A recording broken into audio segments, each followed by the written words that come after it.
En su diminuta celda de Robben Island, Nelson Mandela corría cada mañana durante una hora sin moverse del sitio. La rutina del deporte matutino la adquirió en su afición juvenil al boxeo y la adaptó luego a las estrecheces de la cárcel. Aquel tap-tap de sus pies rebotando en el cemento despertaba a sus colegas presidiarios, que acabaron hasta el gorro de la vida sana de Madiba. Saludos amigos, bienvenidos a una edición más. Estamos en 49 o más, un programa en el que cada semana les invitamos a leer un buen libro o a conocer una historia que nos parece interesante. La de hoy lo es, sin duda ninguna, la historia de uno de esos grandes personajes que nos ha dejado en el siglo XX en concreto, a mi modo de ver, personal. Está aquí Antonio Rubio Muga con nosotros, como siempre. Bienvenido, Antonio. Muchas gracias. Hoy vamos a hablar de uno de los grandes del siglo XX. Uno de los grandes del siglo XX, sin duda. Yo creo que uno de los grandes nombres que, bueno, puso en marcha un movimiento que yo creo que fue determinante en concreto, de un modo especial y singular para el continente africano. Nelson Mandela. Un libro de Javier Fariñas. Aquí venimos otra vez. Personaje conocido. Y me imagino que has caído en la cuenta de que con este libro, por tanto, y con Javier Fariñas, se produce algo que yo creo que no se ha producido desde que llevamos haciendo 49 o más, que es que hagamos dos libros distintos del mismo autor. Sí, evidentemente Javier Fariñas, aunque nació en Madrid, pero residente en Ciudad del Condado, en Toledo, del año 1972, trabajador de esta casa, amigo, con lo cual pues no cabía otra cosa que hablar de su segundo libro. Esperemos que cada año si nos da esa posibilidad, cada temporada, que estemos muchas, también que él vaya publicando muchos libros, periodista de profesión, y se define también no solamente de profesión, sino de vocación, doctorado y licenciado en Ciencias de la Información por la Universidad de Complutense de Madrid, redactor jefe de Mundo Negro, profesor en la Facultad de Humanidades y Ciencias de la Comunicación del CEU San Pablo. Trabajó en el diario Ya y también en esta casa Radio Televisión Diocesana de Toledo. Bueno, pues vamos a adentrarnos en esta historia en la que él, bueno, pues es un libro que está, podríamos decir, recientito, sí, ¿no? Que se ha publicado hace bien poquito. Sí, porque de hecho él le presentó en Madrid el día 18 de julio, hace unos meses, porque ese día se cumplía el centenario del nacimiento de Nelson Mandela. Fue por lo visto... Él nos contaba, ¿te acuerdas aquel día? Sí. En su casa, cuando nos le firmó el libro, de que se vio completamente desbordado por la cantidad de personas, de embajadores que asistieron y de personas relacionadas con el mundo africano aquella tarde en la librería de San Pablo en Madrid.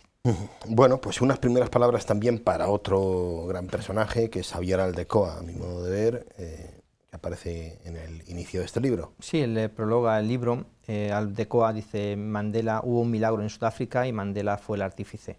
En los años 90 lo más habitual, después de todo lo que ya han vivido, que el país hubiera reventado, pero gracias a Mandela, pues aquel país continuó hacia adelante después de 27 años en la cárcel. Lo vamos a ir viendo poco a poco, que estuvo Mandela. Más que venganza, lo que quería era justicia.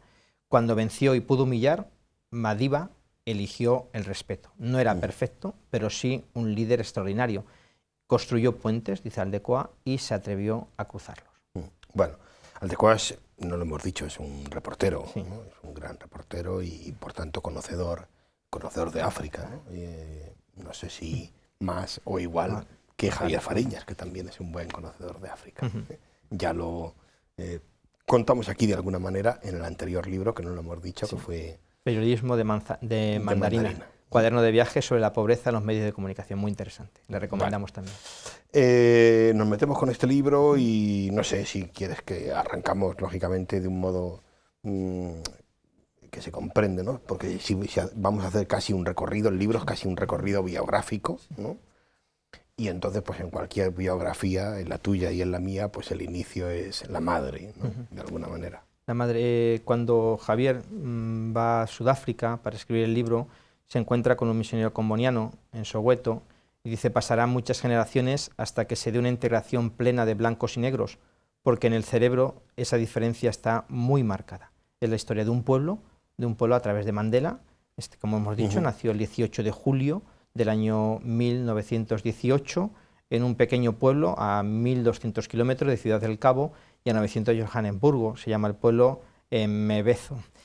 Mandela pertenecía a una tribu, la tribu Tembú, que cada tribu luego estaba enraizada en un clan, y era el clan de los Madiba. Por eso en algunas películas o en que se han divulgado la figura de Mandela, también se le llamaba Madiba.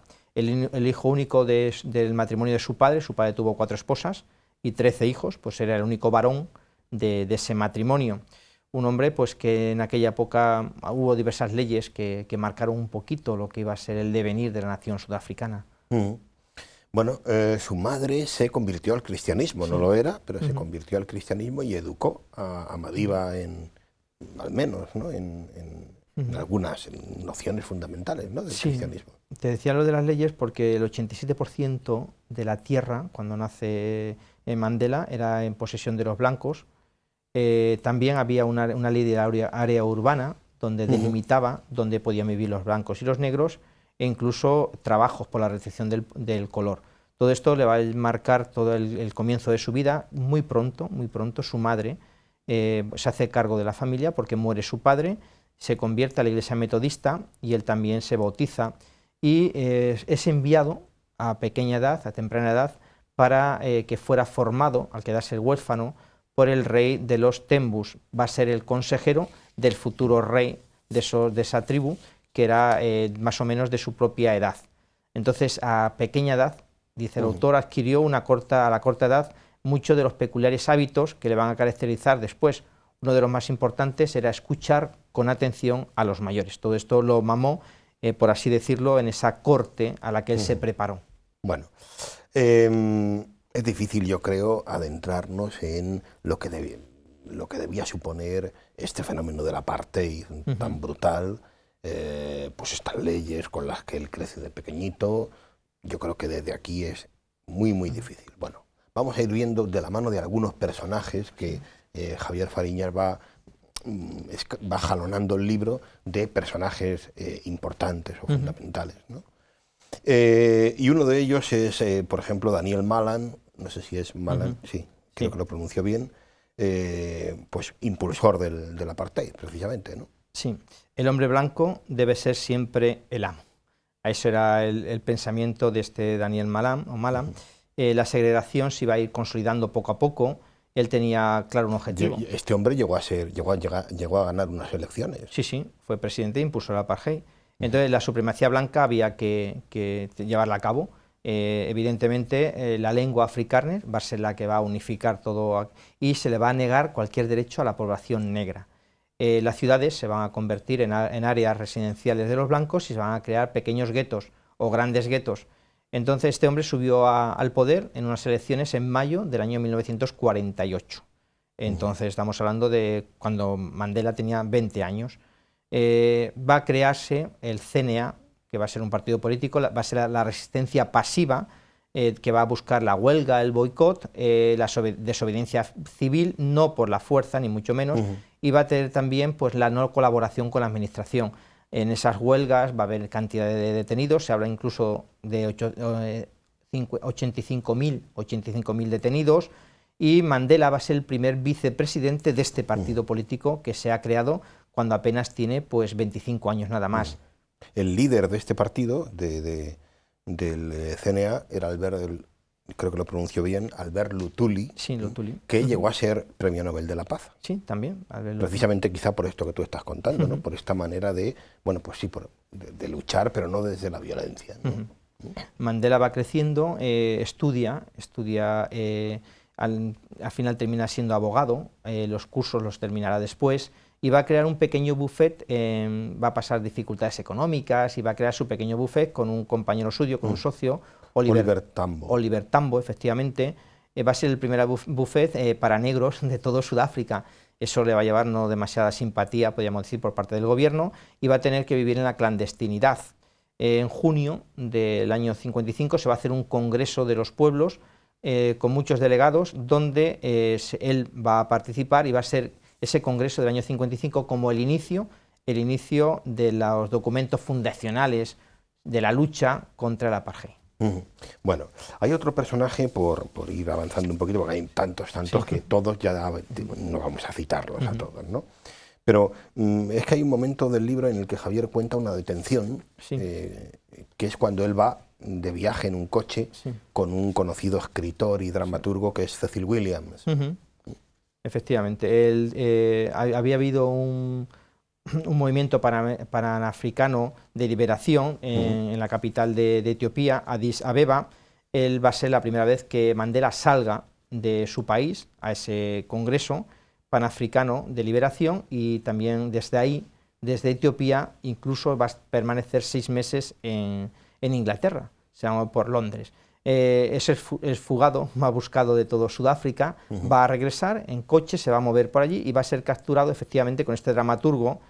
Se les va a acusar a los dos de incitación a la huelga y sobre todo también por salir de forma ilegal del país a ese congreso. 10 años de cárcel, lo que era una auténtica barbaridad. Terrible, terrible. Se le va a trasladar a Pretoria, se inicia un movimiento pidiendo su liberación y él no rogó en ningún momento perdón, ni mucho menos, y sí justificó esa lucha. Va a ser condenado no a los 10, sino a 5 años de cárcel. Por eso en el año 1963 va a ingresar por primera vez durante 2 semanas en esa cárcel de Robben Island y luego será trasladado a Pretoria.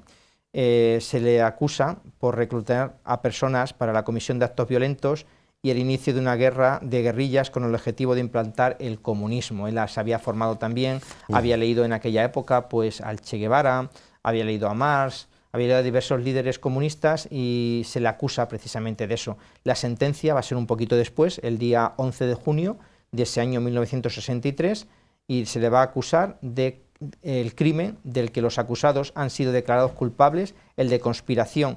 Es un crimen de alta traición. La sentencia será de cadena perpetua a Mandela y 7 más. En total, 8 condenados a cadena perpetua por ese crimen de conspiración. Año 1963.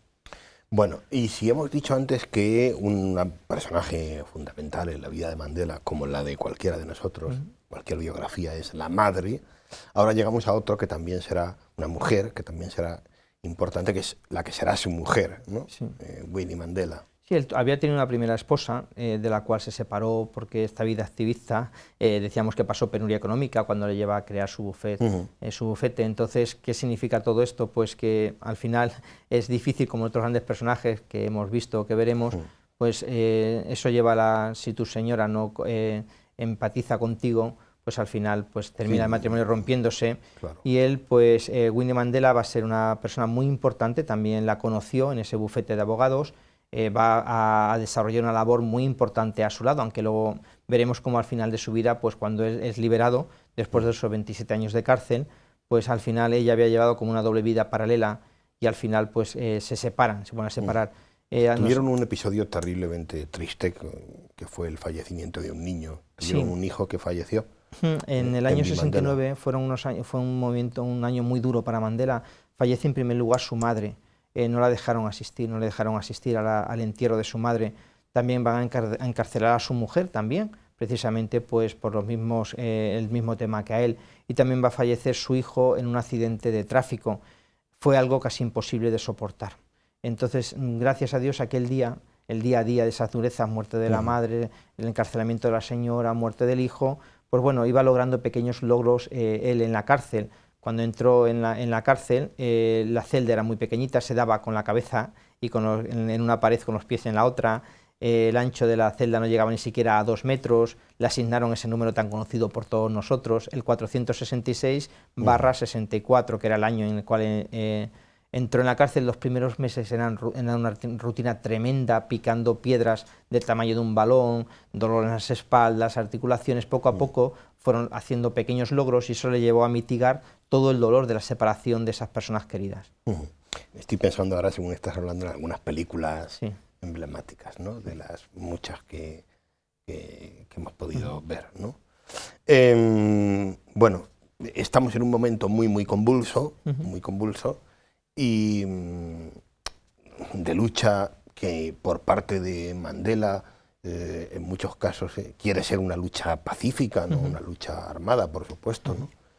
Pero es cierto y verdad que por la otra parte, muchas veces se provoca, ¿no? Y se busca precisamente el conflicto y la contienda, y eso va a dejar episodios verdaderamente dramáticos, como este otro que relata Javier en su libro, que es el asesinato de un niño, ¿no? Sí. Peterson. De un niño, pues simplemente de 12 años. Él, con motivo de su 60 aniversario de Mandela, le habían propuesto escribir un libro. Escribía de manera pues oculta en la cárcel, se metió de lleno, escribió 500 páginas, y para que en 4 meses, 500 páginas de su vida, y para que no le descubrieran, lo enterró en 3 botes distintos en el patio de la cárcel. Y allí pues va a haber una manifestación en ese contexto, donde es asesinado por la policía el 16 de junio del año 1976, pues un niño. Desmond Tutu, el arzobispo anglicano, que luego se convertiría también en premio Nobel, decía: nos están provocando a los negros más allá del límite. Les aviso, un pueblo que está siendo coaccionado y empujado a la desesperación está decidido a emplear medio desesperado. Les pido en el nombre de Dios que no nos empujen a la desesperación. Ese asesinato de este chaval, de Héctor Peterson, también lo ponen como el principio del final del apartheid. Este principio, porque conmocionó a toda la sociedad. A toda la sociedad, no solamente en Sudáfrica, sino también fuera. Mandela ya estaba siendo un personaje muy importante, muy reconocido en todos los lugares. Bueno, y aquí empezamos ya de alguna manera un poco a hablar de esta especie de, si quieres, internacionalización, ¿no? De lo que estaba sucediendo. Un ejemplo de esto lo relata Javier al hablar de otro de estos personajes, un preso, alguien que resultaría también un preso político, que es Walter Sisulu. Sí, la Comunidad Económica Europea había sancionado a Sudáfrica por el tema del apartheid, castigaba al país económicamente. Esto que suponía, pues de una manera directa, ¿no? O indirecta, como se quiera ver, económicamente el país, si sufría ese castigo por parte externo, pues tampoco se empobrecía cada vez un poquito más. Claro. Entonces las Naciones Unidas también lo van a condenar como crimen contra la humanidad. Entonces Mandela ya estaba entrando en contacto con la realidad y salía, de vez en cuando tenía pequeñas salidas a la ciudad, le permitían, él era una persona públicamente conocido, Naciones Unidas, Comunidad Económica Europea. Se había creado incluso por parte del gobierno una comisión para negociar con Mandela su posible liberación, y había conversaciones en la cárcel durante 2 años. Esa comisión llegó a reunirse con él 60 veces durante 2 años, casi todas las semanas. Entonces Mandela responsabilizó a los miembros del gobierno de aquello de que eran los que tenían que poner punto final al apartheid. A todos nos sonará o nos suena ese concierto que hubo en ese estadio. En Wembley. En Wembley, efectivamente. Conciertazo, por cierto. ¿Sí? Para ese concierto, no sé si sabes que un grupo más que recomendable, del que tú creo que no sueles escuchar mucho, por eso te lo recomiendo, un grupo irlandés que se llama Simple Minds, compuso un tema famosísimo que te le recomiendo a ti y a los oyentes, que se llama Mandela Day. Fue un tema compuesto para ese concierto, que está en un disco que se llama Street Fighting Years. Muy, muy recomendable. 60 países, 1.000 millones de personas siguieron ese concierto, donde el mundo ya, pues si había alguien que no conocía la situación que se estaba viviendo en Sudáfrica, pues a través de ese concierto se dio a conocer a todo el mundo. A finales de 1988, un poquito después, el presidente de entonces, Botha, se va a encontrar con Mandela, y qué curiosidad, que a los pocos meses de encontrarse con él en la cárcel, va a pedir su dimisión, y va a entrar un personaje importante en su lugar, que va a ser fundamental, yo diría, en la vida de Mandela y en la vida del final del apartheid, que no es otro que Frédéric de Klerk, que se comprometió a continuar con las reformas que había empezado ya Botha. Este es Frédéric Leclerc, el personaje al que tú dices, pues ciertamente estamos ya en un momento de final, ¿no? de salida de este fenómeno tan terrible. Sí. De hecho, a los 27 años de estar en la cárcel, el 11 de febrero de 1990, a las 3 de la tarde en punto, Mandela sale de la cárcel. Los 27 años que pasó en la cárcel se convirtieron en el crisol que lo endureció y que al mismo tiempo consumió todo lo que era superfluo. La cárcel le enseñó dominio de sí mismo, disciplina y concentración, las cosas que él consideraba esenciales en un líder, y le enseñó cómo convertirse en un ser humano completo. ¿No he calculado años de cárcel? 27 años. Esto lo dice un gran biógrafo suyo, Stengel, en El legado de Mandela. Nada más salir, la gente expectante, un discurso en Ciudad del Cabo, esperaban, y no se trató de un discurso arrebatador, nos dice Javier, al contrario, dice, era una primera rueda de prensa como un hombre libre, y lo que él pedía era esa reconciliación. Es que ese momento era un momento determinante, porque él en ese discurso, si en lugar de haberle hecho en ese tono, al que hace alusión Javier, podía haber hecho un discurso en otro tono más altivo y haber provocado una verdadera revuelta. Y justo eso es lo que él no quería. Claro. Él quería otra cosa. Había que armonizar esos temores, nos dice Javier también, y no olvidar nunca ese recuerdo de todos los presos políticos que seguía habiendo. Junto con de Clercq obtuvieron el Premio Nobel de la Paz y buscaron esa integridad personal uno en el otro, ese apoyo, y gracias al coraje político de los dos, pues se llevó a cabo esa transición que llevaría como su punto, como el colofón, en las elecciones que se dieron el 26 de abril del año 1994, él llevaba solamente 4 años ya fuera, se presentó, ya votaron todos los habitantes de Sudáfrica, incluso los negros, 21 millones de personas, de los cuales 3/4 partes eran negros.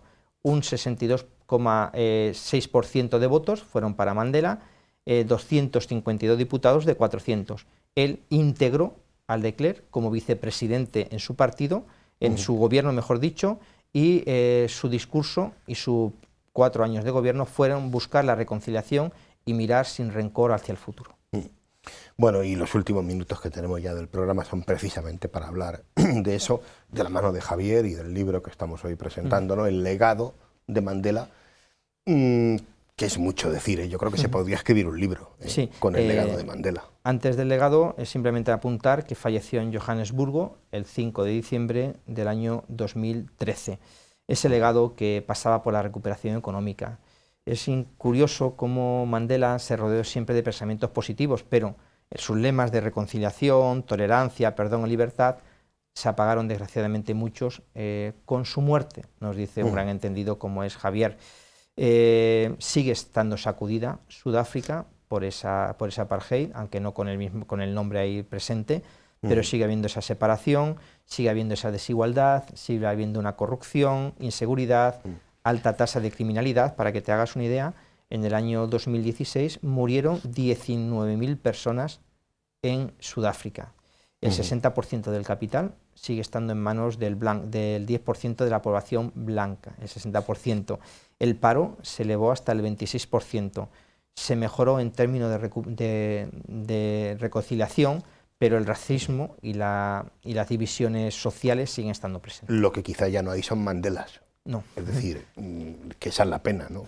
Que no haya venido nadie después de Mandela capaz de coger esa antorcha, ¿no? que él dejó para seguir levantando la voz, ¿no? Evidentemente, él tenía mucho, a la hora de, se había fijado determinados años para gobernar, así lo cumplió, y esa recuperación económica pasaba pues por un programa de reconstrucción, aquellos guetos, convertirlos en vivienda, un desarrollo de electricidad, agua, educación, sanidad, pero muchas veces imposible de llevar a cabo si no había economía, si no había la posibilidad económica de llevarlo a cabo. Por eso, pues, se dieron alegrías a nivel, podríamos decir, de avance, de racismo en parte, pero a nivel económico pocas alegrías, que eso es lo que queda todavía mucho por construir y por avanzar. No tenemos tiempo para más, Antonio, no tenemos ni un minuto más, así que vamos a cerrar nuestro programa, como hacemos siempre, con un texto de este libro que hoy les invitamos a leer, que es esta historia, ¿no? Esta historia de Mandela, escrita por Javier Fariñas. Está tomado del comienzo del libro, cuando él es enviado con el jefe Melikili para que ayude en el futuro a su hijo Justine. Cuando se haga mayor de edad, ellos huyen, y cuando se hacen mayor de edad, este jefe le va a dedicar tanto a su hijo Justine como a Mandela unas palabras. La hombría, les dijo, no es más que una promesa vacía e ilusoria. Es una promesa que jamás podrá ser cumplida, porque nosotros, los SOAS, y todos los sudafricanos negros, somos un pueblo conquistado. Somos esclavos en nuestro propio país. Somos arrendatarios de nuestra propia tierra. Carecemos de fuerza, de poder, de control sobre nuestro propio destino en la tierra que nos vio nacer. Se irán a ciudades donde vivirán en chamizos y beberán alcohol barato, y todo porque carecemos de tierra para ofrecerles donde puedan prosperar y multiplicarse. Toserán hasta escupir los pulmones en las entrañas de las minas del hombre blanco, destruyendo su salud, sin ver jamás el sol, para que el hombre blanco pueda vivir una vida de prosperidad sin precedentes. Entre estos jóvenes hay jefes que jamás gobernarán, porque carecemos de poder para gobernarnos a nosotros mismos, soldados que jamás combatirán, porque carecemos de armas con las que luchar, maestros que jamás enseñarán, porque no tenemos lugar para que estudien.